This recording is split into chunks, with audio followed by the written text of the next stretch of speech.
Hello students, Gokul Hindi அகாடமியில் இந்தி பேசிக் 19 வந்துட்டோம். நம்ம பேசிக்காக எல்லாமே பார்த்துக்கிட்டு இருக்கோம். ஃபஸ்ட்டு ஃப்ரெஷ்ஷாக ஹிந்தி படிக்கணும், ஹிந்தி கற்றுக்கணும் அப்படின்னு நினைக்கிற ஸ்டூடெண்ட்ஸுக்கு இது ரொம்ப கன்வீனியண்ட்டாக இருக்கும். ஏன்னா இது பேசிக் நம்பர் கிளாஸ் 1லேருந்து இதை பாருங்கள், உங்களுக்கு ஈஸியாக இருக்கும். எப்படி படிக்கணும், தமிழ் மாதிரி எப்படி ஆ இ க க க க அப்புறம் கா கா கி கி அந்த மாதிரி வந்திருக்கும். இந்தியில் தமிழில் உயிரெழுத்துக்கள் மெய்யெழுத்துக்கள் அப்படின்னு சொல்கிறதெல்லாம் இந்தியில் ஸ்வர், வியஞ்சன், கான்சனன்ட், அடுத்து பாரக்கடி அப்படின்னு சொல்லுவாங்க.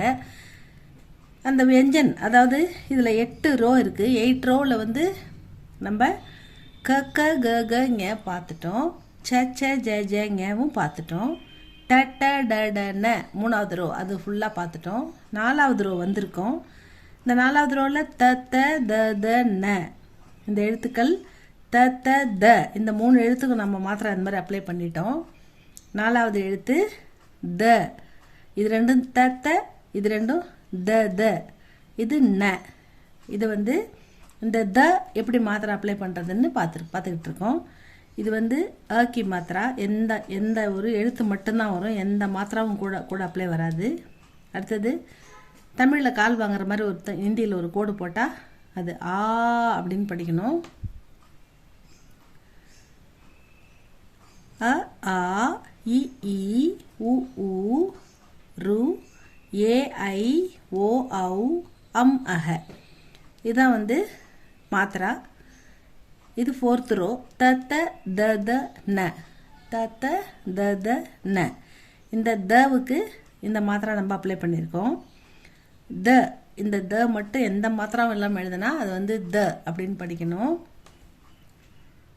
மாத்திரா த ப்ளஸ் ஆ, தா, the plus E the, the plus E the.